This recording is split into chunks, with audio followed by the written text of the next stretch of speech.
श्रीवल्लभ शरणं भज मन श्रीवल्लभ शरणं भज मन श्रीवल्लभ शरणं भज मन श्रीवल्लभ शरणं। और आगे बहुत सुंदर बताया कि जब सुखदेव जी ने इस कथा का प्रारंभ किया, इस अमृत का दान करना शुरू किया, तो स्वर्गलोक में समाचार पहुंच गए। सारे देवताओं में चर्चा हुई कि सुखदेव जी अमृत का पान करवा रहे हैं। स्वर्गलोक से सारे देवता आए, अमृत का कलश लेकर के उनके पास आ गए और सुखदेव जी को कहा कि आपका ये कथा रूपी अमृत हमें दे दो और हमारा स्वर्ग का अमृत आप रखो। एवं विनिमय जाते सुधाराग्नाम प्रपीयता। विनिमय करने के लिए आए। स्वर्ग का जो अमृत है वो भोगों को देने वाला है और कथा का जो अमृत है वो भगवान को देने वाला है, अभयत्व को देने वाला है। तो स्वर्ग का अमृत केवल अमृत को देगा, तो यहां हमें तो भगवान चाहिए, अभयत्व चाहिए। सुखदेव जी ने मना कर दिया कि नहीं, देवताओं को कह दिया कि हमें आपका स्वर्ग का अमृत नहीं चाहिए, हमें तो ये कथा रूपी अमृत ही चाहिए। देखो ये भागवत के श्लोक बड़े दिव्य होते हैं, हमारे जीवन में भी ये कहीं ना कहीं असर डालते हैं। अगर इस श्लोक को हम अपने जीवन में समझे कि जैसे आपको भागवत कथा की कंकोत्री मिल गई, आपको न्योता दिया गया, आमंत्रण दिया गया कि आप लोग आइए, इस कथा का पान करिए, अमृत का पान करिए, और दूसरी तरफ किसी का कोई लौकिक प्रोग्राम है और वो देवता लोग आ गए अपना लौकिक प्रोग्राम की कंकोत्री लेकर। अब आपकी परिस्थिति भी वो सुखदेव जी जैसी हो जाती है, एक तरफ कथा का अमृत और दूसरी तरफ वो लौकिक आमंत्रण। और आप लोग जो यहाँ पर सारे बैठे हुए हो, उन सभी को मैं साधुवाद देता हूँ कि आप सबने वो सारा आमंत्रण ठुकरा दिया और कथामृत का पान करने के लिए यहाँ पर आकर के बैठे।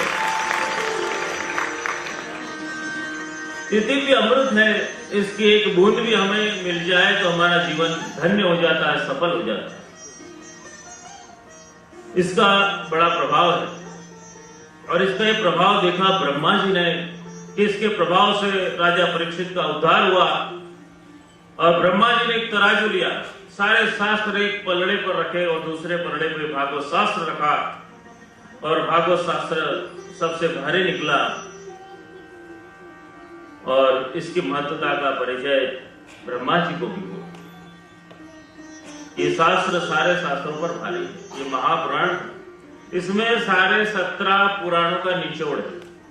अगर हम सारे 17 पुराण न पढ़ पाए तो कोई बात नहीं, भागवत कथा का अगर हमने पान कर लिया तो मान लेना सारे पुराणों का सार मिल गया। और शौनक मुनि को बताया सुत जी ने कि ये कथा नारद जी को सनकादि ऋषि ने भी सुनाई हुई है और उन्हें बड़ा आश्चर्य हुआ। अरे नारद जी तो हमेशा विचरण करते रहते हैं नारायण नारायण करके, उन्होंने 7 दिन तक बैठ करके ये कथामृत का पान कैसे किया और उन्हें भक्ति का दान कैसे मिला, वो आप हमें बताओ। और बतलाया एक बार बद्रिकाश्रम में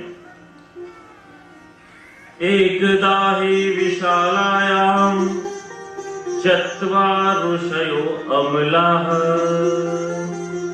सत्संगार्थ समायाता ददृश तत्र नारदम्।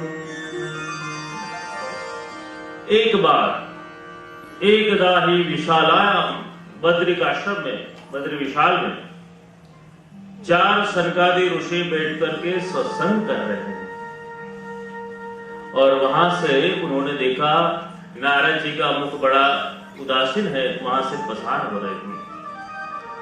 पूछा कथम ब्रह्मन दीन मुख कृतचिंतातुरो भवान। अरे ब्रह्मन, आप यहां से पसार हो रहे हो, आपकी चिंता का कारण क्या है?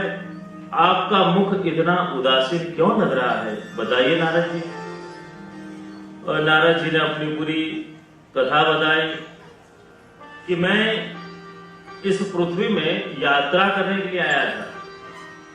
अहम तु पृथ्वी यातु ज्ञात्वा सर्वोत्तमामिति पुष्करम च प्रयागम च काशीं गोदावरीं तथा हरे क्षेत्रे कुरुक्षेत्रे श्रीरंगम सेतु बंधनम। मैं इस पृथ्वी में यात्रा करने के लिए आया था और मैं सब तीर्थों में गया, पुष्कर गया, प्रयाग गया, काशी गया, गोदावरी गया, सेतु बंधन गया। मैं सारे भारत में सारे तीर्थों में यात्रा कर कर आया और हर जगह मैंने देखा कलिकाल का इतना प्रभाव हो गया है। तीर्थों में भी अब तो अधर्म, अनीति, अत्याचार दिख रहा है। वहां पे भी लोग छल कपट कर रहे हैं। हर तीर्थ में कुछ न कुछ दिखाई दे रहा, कलयुग का प्रभाव। और जब मैंने देखा कि वहां पर ये असत्य का आचरण दिखाई दे रहा है, लोग झूठ बोल रहे हैं। सत्यम नास्ति तपस्शोच दया दानम न विद्यते उदरभरिणो जीवा वराकाकूट भाषण। कहा कि मैंने देखा, देखो 5000 वर्ष पूर्व नारद जी ने किसी को असत्य बोलते हुए देखा, बहुत दुखी हो गया, आश्चर्य हुआ। आज के समय में हम किसी को असत्य बोलते हुए देखेंगे तो आश्चर्य नहीं होगा, क्योंकि आज के समय में इतनी आदत पड़ गई है ना लोगों को कि कारण हो तो भी असत्य और कारण न हो तो भी असत्य बोल लेते। पर नारद जी को बड़ा आश्चर्य हुआ, पहली बार सुना कि कोई झूठ बोल रहा है और सत्य तब दया दान सब नाश हो रहा है। बड़े दुखी हो गए। सत्य क्या है? कलिकाल के अंदर देखा जाए तो सत्य भी नाश प्राय हो चुका है और सत्य का प्रयोग भी तब करते हैं कि जब किसी का दिल को दुभाना हो। कि हम तो खरी खरी कहते हैं, लेकिन शास्त्रों में ये बात बतलाई गई है कि सत्यम वद प्रियम वद, कि सत्य ऐसा ही बोलो कि जो प्रिय हो। किसी को दिल को दुभाए ऐसा सत्य मत बोलो। सत्य नाश प्राय देखा। तप भी आज के समय में नाश प्राय हो चुका है। आज अपने जीवन को जीते हैं, नियम से रहते हैं, उसी को मनुष्य तप मान लेता है और पवित्रता भी नहीं रही। कलिकाल के अंदर जो 5000 वर्ष पहले जो शुद्धता, पवित्रता दिखाई देती थी, वो आज के समय में पवित्रता का भी नाश होने लगा है। देखो, स्वच्छता और पवित्रता दोनों में अंतर है। स्वच्छता एक साफ सफाई की बात है, लेकिन पवित्रता एक अलौकिक बात होती है। तो वो पवित्रता का भी नाश होते हुए देखा। दया का भी कलयुग में देखा, एक दिखावे के लिए दया हो रही है, अंतःकरण से नहीं हो रही। आज किसी के ऊपर उपकार कर दिया, कुछ दया का काम कर दिया, फोटो खिंचवा लिया, दिखा दिया कि हमने जितनी दया के काम कर दिए। तो दया भी एक दिखावा कलिकाल के अंदर बनती जाए। देखो, एक संत पधारे एक नगर में और उनके पास में 5 लड़के आए और कहा कि कुछ उपदेश करो, कृपा करो, हमसे कुछ अच्छा काम हो पाए, कुछ दया का काम करना है। उन्होंने आज्ञा करी कि तुम किसी गरीब को रोटी दे दो, बेरोजगार को रोजगार दिला दो, कोई बेचारा पढ़ नहीं पा रहा उसे पढ़ने के लिए मदद कर दो, बुजुर्गों की मदद कर दो, ये सारे दया के काम। कोई बेचारे बुजुर्ग माँ जी रास्ता पार करना चाहते हो, उन्हें रास्ता पार करवा दो। ये सारे सेवा के काम है, दया के काम। तो उन्होंने कहा ठीक है, हम आपको कल मिलते हैं और कल बताएंगे हमने क्या दया का काम किया। अब दूसरा दिन हुआ, वो आए और एक एक करके गुरु ने बुलाया, पूछा कि भाई आज तुमने कौन सा काम किया। और वो एक लड़के ने बताया कि एक रास्ते पर मुझे एक माजी मिल गए और मैंने उन्हें रास्ता पार करवा दिया। गुरु ने कहा अच्छी बात है, चलो अच्छा काम किया। दूसरा लड़का आया, उससे पूछा बता तूने क्या काम किया। उसने कहा एक माजी थे, बुजुर्ग थे, उनको रास्ता पार करवाया। तीसरा आया, उसने भी यही जवाब दिया, एक बुजुर्ग थे, माजी थे, रास्ता पार करवाया। चौथा, पांच ने जवाब दिया। उन्हें आश्चर्य हुआ कि तुम पांचों को 5 माजी एक साथ कहां पर मिल गए।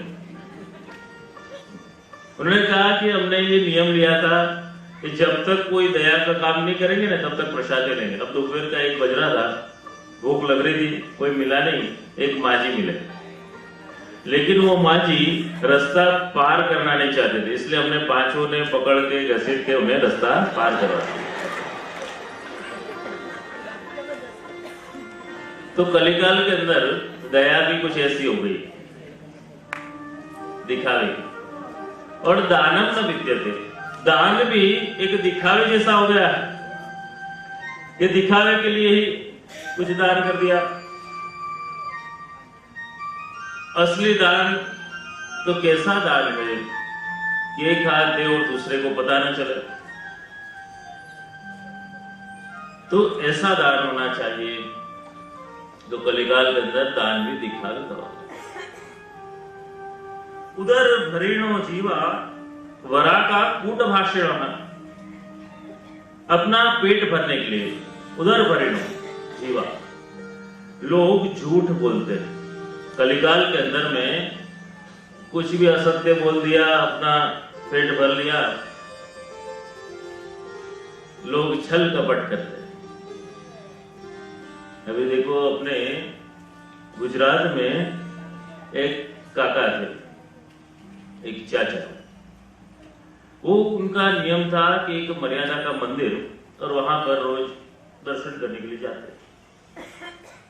और वो काका गए वहां पर और वहां पे आरती हो रही थी, आरती उतरी, उसके बाद में एक लड़का आरती लेकर के घूम रहा था और सभी लोग कुछ न कुछ उसमें पधरा रहे थे। और वो घूमता फिरता थाली लेकर के उस चाचा के पास में आया और चाचा ने थाली में जो कुछ भी पड़ा हुआ था अपनी जेब में से रुमाल निकाला और सारा द्रव्य उसमें रख लिया। वो पोटली वाली खीसे में डाला और वो जाने लगे। लड़के ने आवाज लगाई कि अरे चाचा, आप इसमें कुछ दान तो करो, इसमें जो दान आया था वो भी आप लेकर के जा रहे हो। तो चाचा ने लड़के से पूछा कि देख तेरी उम्र कितनी हुई। उसने कहा 18 और मेरी 80 हुई, तो इस रुपए का क्या करेगा। उसने कहा कि मैं भगवान को दूंगा। तो देख तू अभी 18 साल का है, मैं 80 साल का हूं, तो उससे पहले मैं भगवान के पास पहुंचने वाला हूं, मैं अथवा दे दूंगा। ऐसे करके रुपया लेकर के निकल गया। उधर भरीणो जीवा वरा का कूट भाषण है। तो लोग ऐसे छल कपट धर्म क्षेत्रों में भी कर करके अपने गुजरान चलाते हैं कलिकाल के अंदर। तो नारद जी ने सब कुछ वृत्तांत देखा और बड़े दुखी हो गए।